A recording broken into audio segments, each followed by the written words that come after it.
Sound check, 1, 2, 3. Seems to be working. Good morning, everyone. Thank you. Good morning. Good morning. Good morning. Good evening. Hello, Rohit.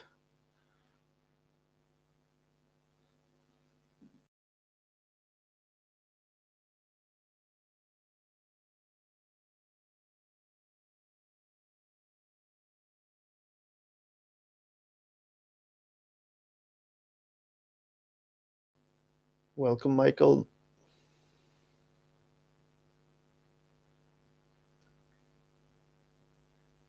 I'm gonna wait a minute or more so that everyone joins.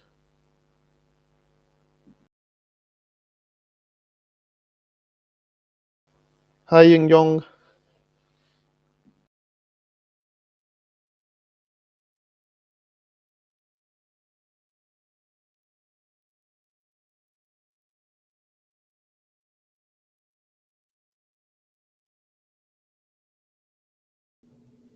Hi, Lorenzo.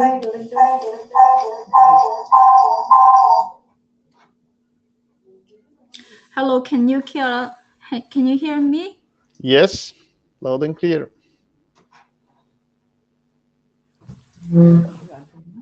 Hello, Bart.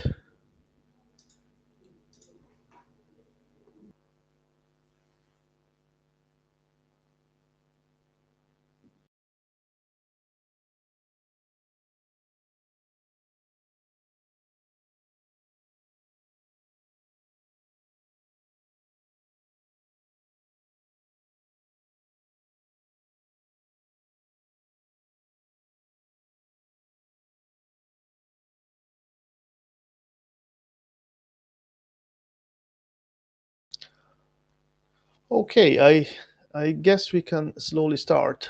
Welcome everyone to this ASDF interim meeting. It's the 10th this year. I kindly ask if someone can take notes.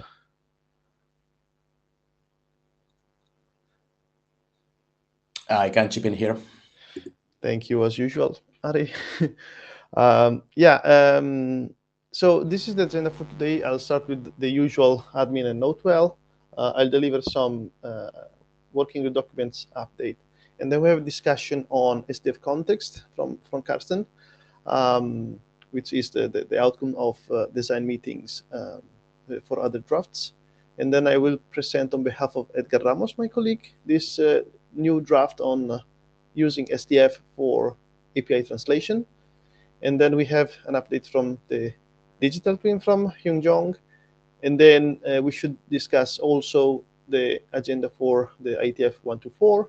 We got 2 1-hour sessions, and we should try to define what goes in that and what are the goals from for the meeting, and then any other business as it is fit. So in this meeting, the note well applies. So this is the reminder for the IETF policies, and generally this is the code of conduct. So just be respectful, try to do the best decisions for the internet, and etc. And this is my very brief updates on the working group documents. We have 4 updates between the last interim and this one. And yeah, the draft that have been updated are the non-affordance draft, digital twin, the SDF protocol mappings, and the SDF compact draft. Now I'm done, and I will give the control to Karsten for the SDF context discussion. Just let me load the slides and give you permission, Karsten. Yes. Yes. Okay. Thank you. It should work. Yeah. Thank you. Okay. I'm going to try to do a 10-minute update on what we did between the interims on the area of non-affordance information, or SDF context, as we have recently been calling it. And this is based on 2 documents: the non-affordance document that has been updated, and the instance information document, which has not yet been updated, but might be before the IETF. So this is very much work in progress, and I have to give a disclaimer that I'm not necessarily speaking for everyone here, but I'm going to give my view of what we have been doing, but we have been converging quite well, so I hope we will be able to probably write this up very soon. So the one question that came up a lot and that we have not discussed is maybe a more a syntactic detail than really important. We notice that SDF context is a lot like SDF property structurally, and we just have to decide at some point whether we use a new class keyword like SDF context on the left side of the slide, or whether we continue to use SDF property for these pieces of information, for these interaction opportunities as well, and just use a bit quality that says this is off device, or what other qualities we use for identifying SDF context information. So that we will need to understand, but that's maybe secondary. So we are just going to use the SDF context syntax for now. So a pretty important thing is that we seem to have developed a few principles, and one of these principles is that to the overall idea that the SDF base document provides, we add something we have been calling messages as instances. So the instances are data structures which are described by the interaction model, but are distinct from the interaction model. So when we actually interchange instances, we are not modifying models. We are just sending data that are described by the interaction model. And as I noticed, those non-affordances, as we have been calling them, essentially have the same structure at the model level as SDF properties, and maybe even as other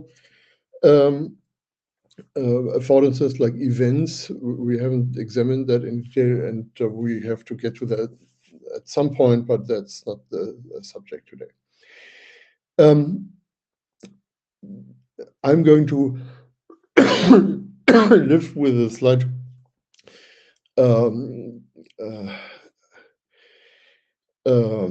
slight wobbliness of the terminology that we are using. So when we say affordance, it's not always clear whether non-affordances are also affordances or not.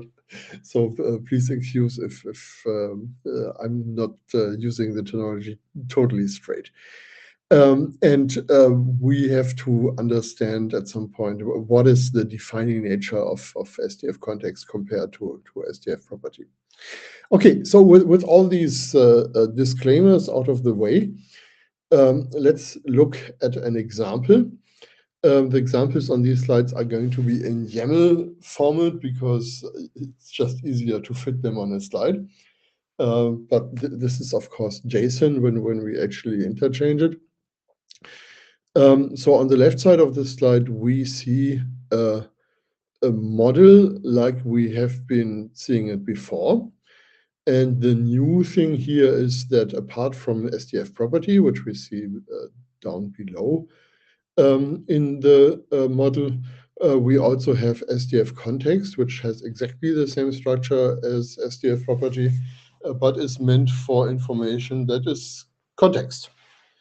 So it's not necessarily on the device. It might be provided by some other entity. It might be a result of a discovery mechanism. It might be a digital twin, an asset management system, whatever. We're not saying that. We just have a way to describe this context. So in particular, this has one SDF context. This example has one SDF context, affordance or non-affordance. The installation info, and the installation info is of type object and actually has potentially multiple properties. In this case, because there's limited space on a slide, it only has one installation info, which is the mount type, which can be wall or ceiling. So this looks like a SDF base model in every way, except that we have this additional class key SDF context. And then on the right-hand side, we see an instance, and this instance information satisfies the model that is referenced on the left side of the slide. So we do have namespace mechanisms here, not quite clear how exactly we use them, but so we have the namespace sensors. That is a URL. We also have a message ID, and we will get to why that is probably important. And then we have the SDF instance of section, which essentially tells us where in the model structure we are. So we say that within sensors we have a JSON pointer of SDF object /env sensor. So if you look on the left side, you see that this declares one SDF object, and this has the name and the given name env sensor.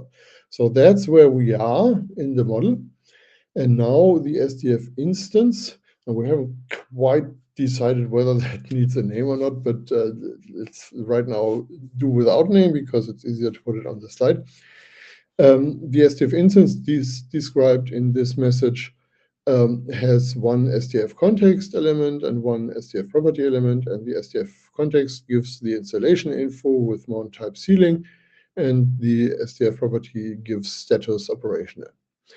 And if you look at these names, you actually can see that SDF context installation info are just pieces that get added to the JSON pointer that we had above in the SDF instance of. So we know that the installation info actually is in SDF object, env sensor, SDF context, installation info, and there we have a type object which has one entry. And there's a second affordance there, which is SDF property, and this gives the status. And on the left side, we can see the status has a type of string, and here we get to see the actual value. So I think that is pretty much converging now. The affordances non-affordances -02 uses this syntax already with maybe some minor details we have to see where they go, but I think this basis has stabilized in the discussion. So we now have a way to both describe a model and an instance. So going from there, we can actually make examples for several of the message types that have been identified in the drafts. For instance, a context snapshot would be pretty much like the message on the previous slide, but leaving out the on-device information like SDF property. So the context snapshot has the static information or the immutable information, it may not be that immutable. Somebody may just unscrew the device from the ceiling and put it on the wall. But it's not meant to be something that changes all the time, that you observe or something like that. It's context information. So we don't have a special structure for context snapshots. We just say this is a particular subset of what could be an instance message. So one more example. Why does this not work?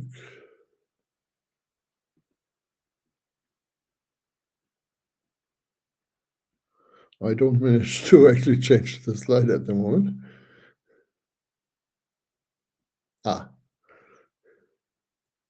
Okay, so this would be a proof shot, which actually is expressed as a delta. So we see an instance message that does not have an SDF instance in it, but an SDF patch.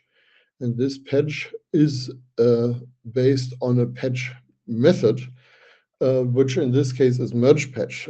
Everybody who implements SDF already needs to implement merge patch to do SDF ref. So this will be the default patch method, I would assume. And what this says is we have a previous message, 75532, and so on. And that previous message is updated by this delta. So we don't have models for patches because a patch is just between two instances that both satisfy the model. And one discussion was whether there should be a thing ID, but we don't fully understand thing IDs at this point. So maybe this needs to be discussed some more. So we have messages, and these messages have a pretty small set of structures. I hope we can all put all messages into the structure of either status or a data. And the purpose of the message, that might differ. So the same structure might be a delta, which indicates what has changed, or a patch, which indicates what needs to change. So that the structure is not changing, but the purpose of the message is changing, and we may need to understand the purposes we have for these messages. So from this, we can actually create more messages, construction message, an identity manifest, and so on. This is identity manifest is essentially a subset of context information. Now, one weird idea that came up in the discussion we had in 1DM about that is a model patch. So a data message might actually come with a patch to the model. So in the example you can see here, we have found that we have to include an assurance level in the context. And so this defines a new context affordance assurance level of type string, and then goes ahead and provides the instance information with that. So whether that makes sense or not is another question, but we have at least already defined the syntax of it. So if we need it, we can go there. Elliot. Hey, good morning, everybody. Good morning, Karsten. Thanks for this. I do have a couple of questions, but the question I have on this slide in particular is, what are the security implications of a model patch? Because could this actually impact multiple devices if you do a model patch? And how do you secure, in fact, how should the information be assured? Who's making the assertion at this point? Yeah, that's of course the things that need to be defined if we ever get model patches. So I just wanted to show this is how they would look like. But like with messages exercising affordances, we have to clarify the security situation. And ideally, we would have some meta model that allows us which model patches are actually allowed or not. So there is an exclamation mark, a question mark, and an exclamation mark on this slide because we noticed we may need them. We know how to write them down, but we don't know the consequences on the operational side, including security. Yeah, so next steps, we need more examples. We probably also need a little bit of implementation experience. We need to experiment a little bit more with the various combinations that make sense as messages, and we have to understand the meta information we provide, like a thing ID or a timestamp, a little better. But I think we have a pretty solid way to write things down at this point in time. Any more questions?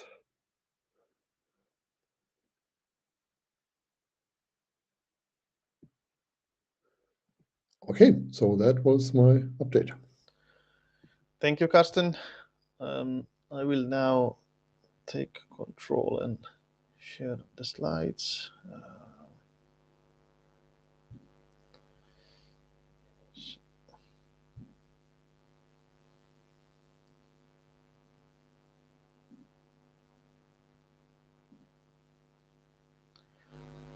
Yeah, okay. So I'm presenting this work on SDF API translation on behalf of my colleague Edgar Ramos. There is an IPR, so you can check details in the disclosure in Data Tracker. The semantic mapping. This presentation is a bit, high level, and I will try to show the gist of the draft. And I'll start by depicting this example. We have this car that is receiving input from multiple systems, and the device on the car has a function that calls an API that detects if there is a dangerous situation, for example, in this case on a crossroad. At manufacturing time, there is this API call within a device in the car that is getting input from, for example, this device that publishes updates if there are, for example, bicycles on the crossroad. But then, of course, there is also a camera on the traffic light, and it would be great to get input also from that device. But here the problem is that when the device on the car was manufactured, maybe this was not taken into consideration, etc.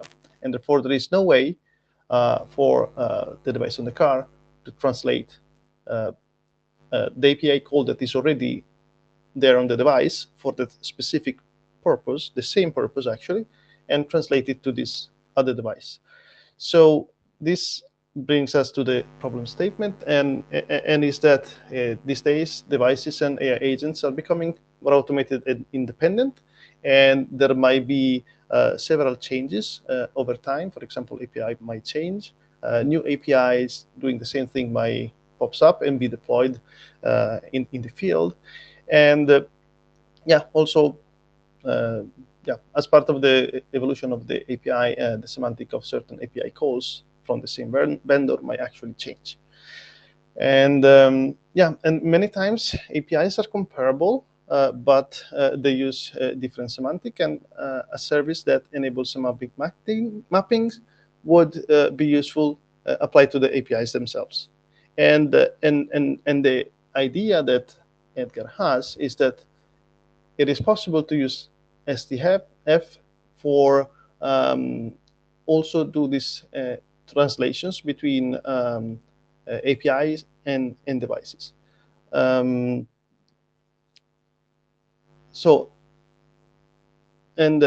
Here Edgar is providing some technical enablers that could help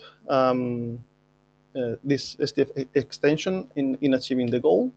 And it is possible to explain the data model with the SDF notation, but not the mapping for a specific API call. And as a side note, this is also something that we are trying to figure out in the SDF protocol mapping slides with Bart and Rohit. So this would require the mapping of the values and depending on the API definition, also some reshuffling of the parameters or even the URI that is utilized, because sometimes something in the path changes, and etc. So in the API call utilizes a request to a URL following a pattern, and in the proposed extension by Edgar, he introduced a mapping of data to the URL pattern so that the data can be mapped to the API call directly. And he uses a new quality called template href, which includes the URL and the pattern that matches a certain command known by the requester, so could be the device or an application. And it follows the URL template from RFC 6570. And also, Edgar introduces a value mapper called template value that enables the mapping of values to parameters in the target API. And here you can use the SDF relation from another draft, and this is used as a vehicle to support the mapping between the APIs. Then the namespace command, CMD, is also utilized to provide the API's mapping values, and also to clarify the semantics that the API call requires, a payload, and a new term has been introduced for the syntax, and this is called method in this draft. Yeah, and here it's an example. Maybe it's quite small, so for further detail you can check out the draft. But basically, here it shows how the syntax of the API changes, and here you clearly see that the first two URL, they're different, they do the same thing, and at the end, with the translation provided in the SDF document, the device can, for example, call this endpoint with a post method. Yeah, so this is actually it, and I would like to get some feedback from the working group. Is this something that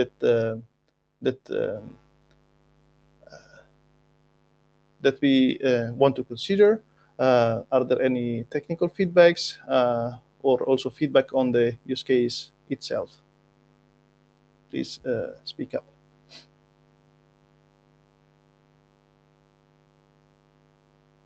Karsten. Yeah, I find this pretty interesting.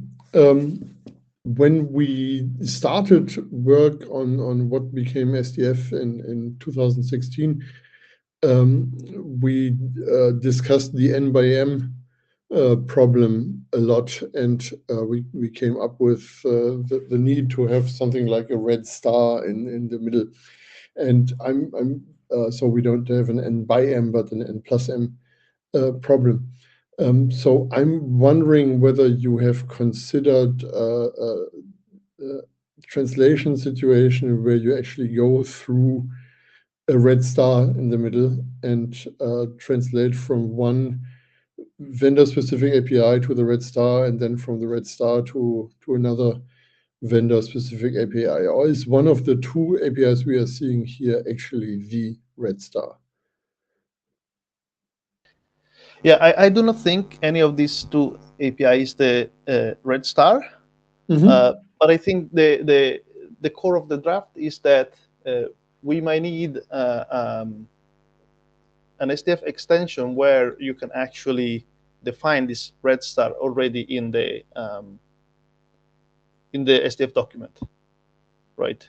Or at least something that leads you to this red star for translating to further APIs.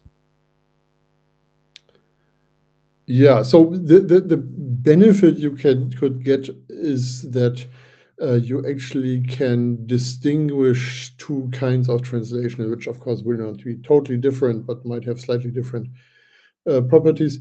which is the abstraction where you go from a vendor specific API to the Red Star, and a concretization where you then go from the Red Star down to an API that is specific for an application. And you might even do these in two different translation descriptions.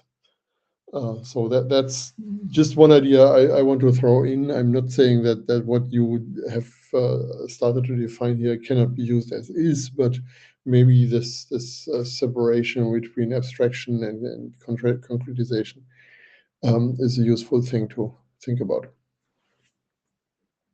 Thanks, Carsten, and very good comment. And also putting on my chair hat, I'm also thinking if we can pair this extension with some existing drafts that we're already working on.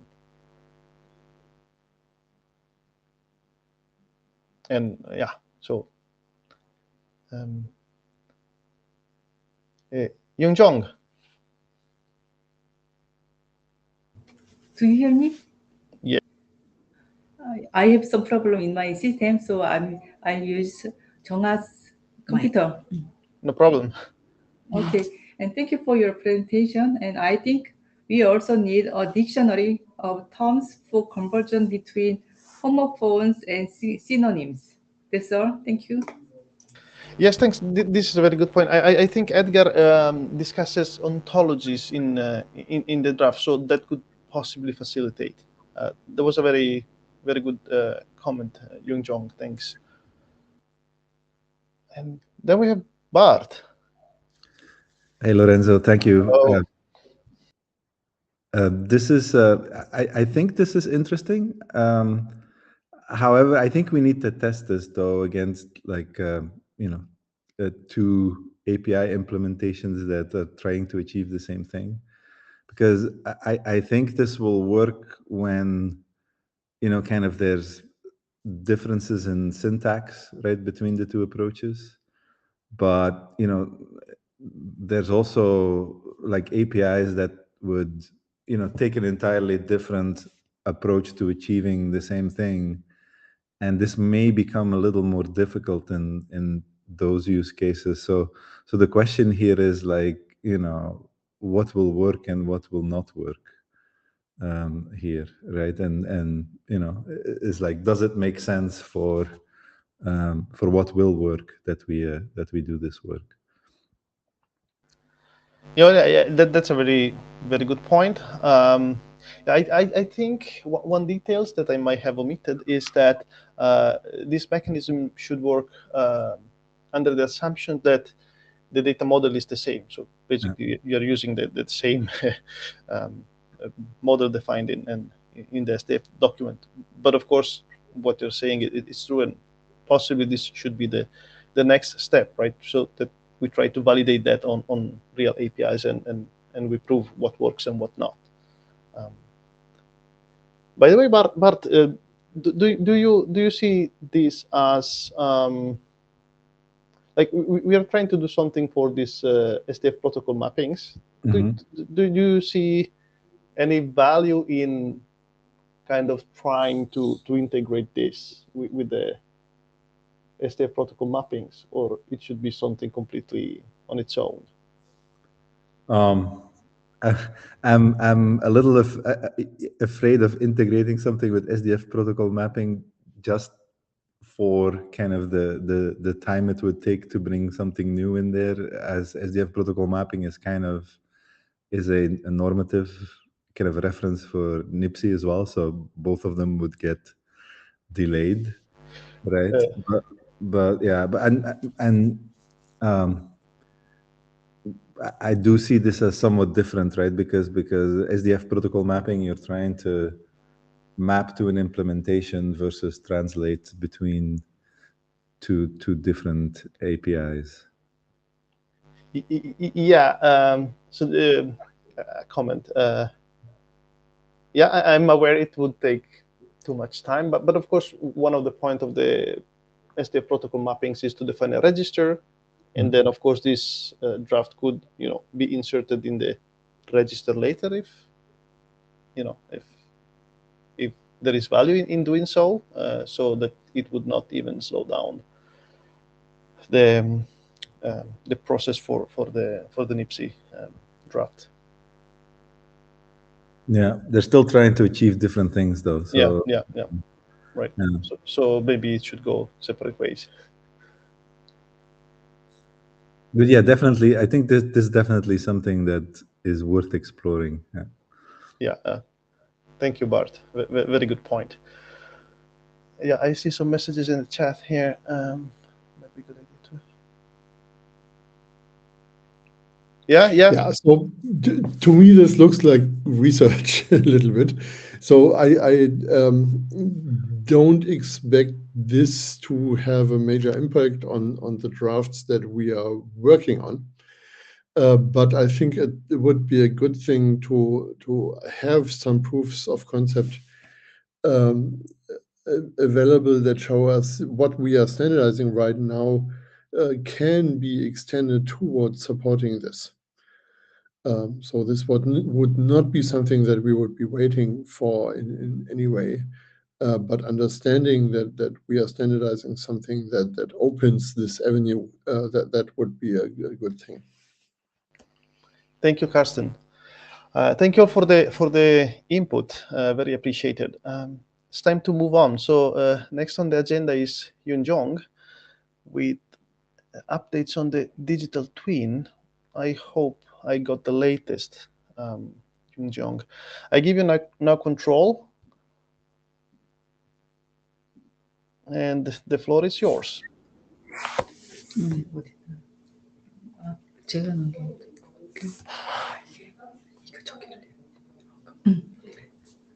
Hello everyone. Today I will present the recent updates on SF modeling for digital twin based on the version 2 of our digital twin draft. The goal of this work is to provide a standardized approach for representing digital twins using the SDF. This includes describing physical devices and logical entities as SDF thing and SDF object, capturing their behaviors via SDF property, SDF action, and SDF event, and integrating context and relationships using SDF context and SDF relation. Ultimately, this supports consistent modeling across domains, marine, mobility, healthcare, smart buildings, and more. Next, please.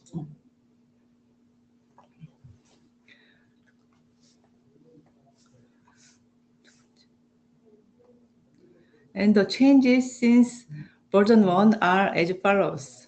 The NIPSI and protocol mapping have been added as references, and tables with components and SF elements have been added for each example, and healthcare system have been added as a new domain example, and the structure of chapter 4 and 5 is changed. This allows the document to serve as both a guideline and a reference implementation.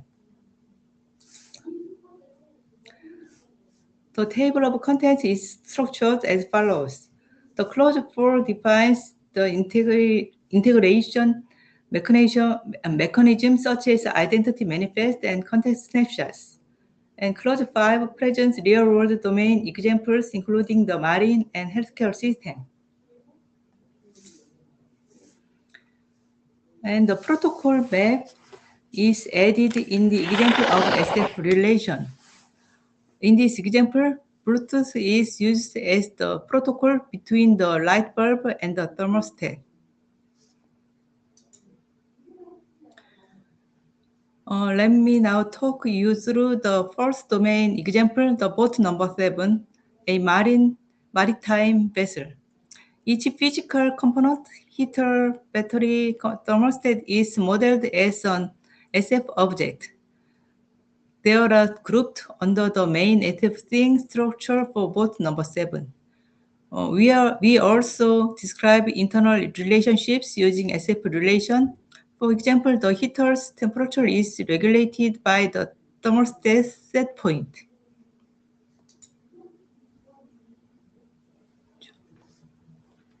The table 2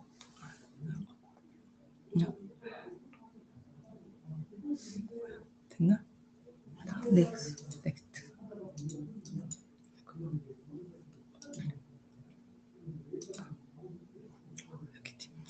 The table 2 shows the components and SF elements of a marine system. The heater is regulated by the thermostat, and the battery is connected to the controller. The SF relation describes these kinds of relationship. This structure enables use cases like predictive maintenance by monitoring battery and heating events, real-time monitoring by tracking temperature and power levels, and system optimization by managing component interactions via defined relationships. The goal is to demonstrate how SDF can support real-world digital twin applications in transportation systems, including both. In a healthcare scenario, there is a patient monitor composed of ECG and infusion pump.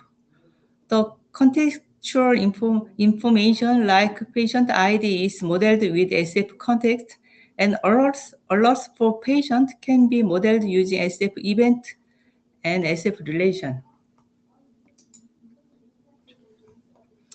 We have made several updates, such as reorganized chapters 4 and 5 for clarity, added new domain examples for healthcare system, and introduced SDF protocol map in figure 2 to support binding mechanisms, and improved alignment with the SF non-affordance and instance information drafts.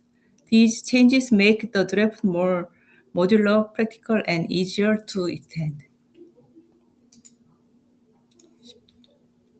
Next step. To conclude, our next step are extending modeling to other domains such as smart building, energy, and factory systems, and align with other drafts in the ASDF working group, including SF main document, non-affordance, and instance import, things like that, and incorporate feedback from this interim and prepare for the next IETF meeting. We welcome any feedback and collaboration moving forward. Thank you. Any questions?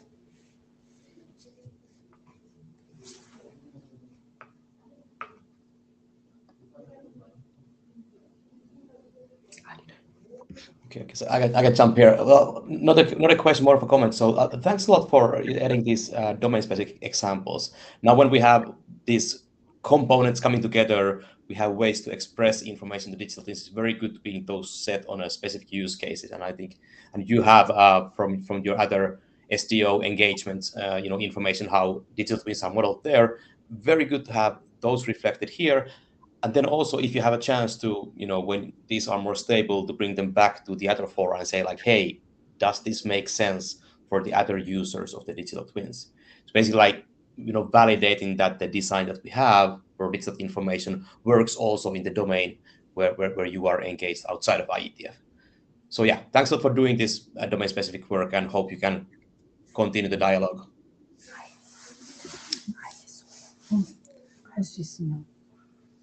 Thank you. Thank you for your comment, but I don't join ISO anymore.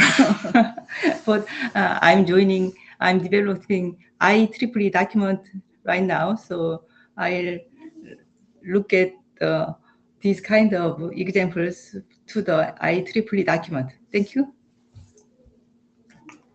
Sounds good. Thanks.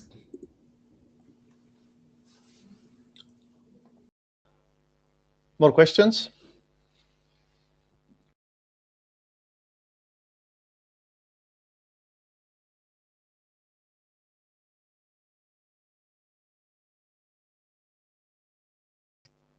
Okay, so the last item on the agenda for today is to define what we want to achieve in IETF 124, and I'm open to get some comments from the working groups, like who wants to present, etc. Thanks.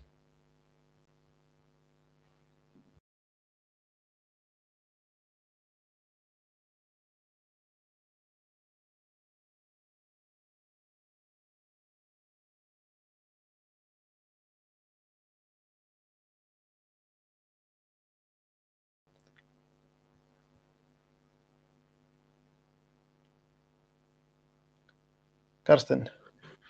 Yeah, since nobody else is saying anything, I think the focus on of the IETF meeting should really be on finishing NIPSI. So I think this is really the short-term goal that we should try to achieve and check that we have everything in place to make that happen. Of course, we have 2 one-hour meetings, if I remember correctly. So we may have a little space for doing something else, but I think really doing the NIPSI thing and pushing that to completion is very important at this point in time. Thanks, Karsten. So this would also, this implies that we should also move forward with the SDF protocol mappings, because I guess NIPSI is waiting for that. Correct. But Yeah, I think SDF protocol mapping is fairly small, and it was, I think, already in good shape when we moved it out. So I think I think we could move probably pretty quickly with that. I think it's ready for like thorough reviews from the working group. I think there's not a lot of open issues there. On the NIPSI side, we're still, work is ongoing. We got, there's still work ongoing on GitHub. There's a number of issues have been closed. There's still a few open. We should have another release by, I mean, we can't post another release right now, but by Monday, when the window opens again, there should be another release. I'm not sure how you see kind of the working group work proceeding. Like Karsten, I think it's a lot of, I think, review work that needs to be done.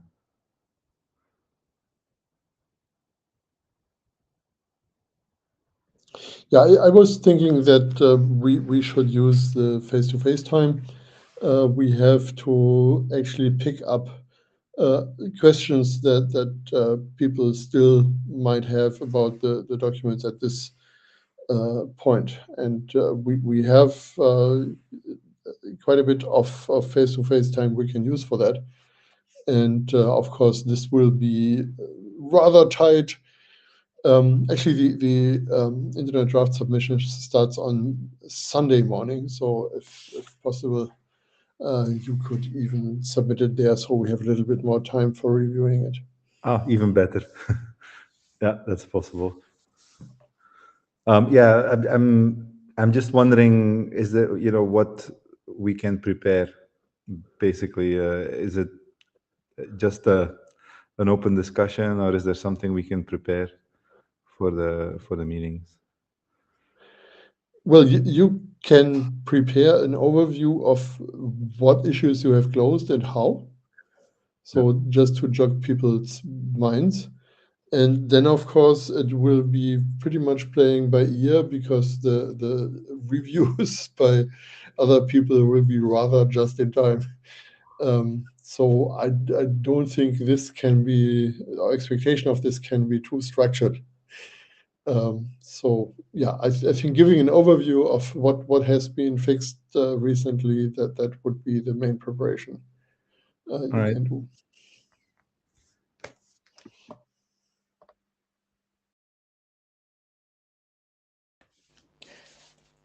Yeah, maybe if there were anything you kind of think might have been, based on your previous experience on the various issues, if anything that might be more needing for discuss, those good to highlight. Unfortunately, I haven't had personally time to check out the latest change, something on my list for IETF preparations, but maybe you have a feel already what kind of issues might need discussion, highlighting those on the list or latest in the slides. I think that's good.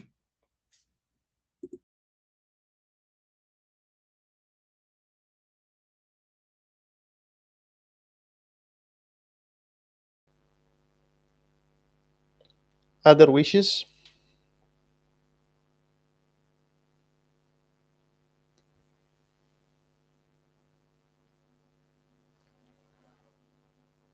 Okay, perhaps we are good to go. Any other business before we close the meeting? We still have 10 minutes if we believe it's useful to go forward with the meeting. Ari. So one note that might be interesting for people here. So in Tintling RG, we are planning for an interim meeting later this year, maybe early next year, on AI agents' use of IETF IoT technologies. And in that work, we have already identified that SDF is a rather useful mechanism for describing AI agents, like what could they do to interact with things. So we will most likely will have some presentation following up what Jaime was presenting at the last IETF meeting face-to-face. But then, of course, anyone else interested in AI agents, very much welcome you to join the meeting. We haven't yet set the date, so you may want to sign up for the Think Research Group mailing list to stay up to date on that, or just reach out to me and Karsten. Very happy to keep you in the loop. Just a heads up for now, and I guess we'll notify the group when we have the date exactly set. Thanks, Ari. Very interesting. Anything more for any other business?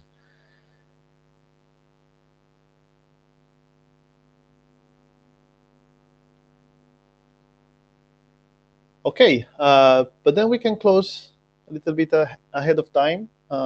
Thank you everyone for joining and providing feedback and presentation. And I hope to see you all next week in Montreal. Bye-bye. Take care. Bye-bye. Thank you. Bye-bye. Thank you. See you in Montreal. See you. Bye-bye. Bye.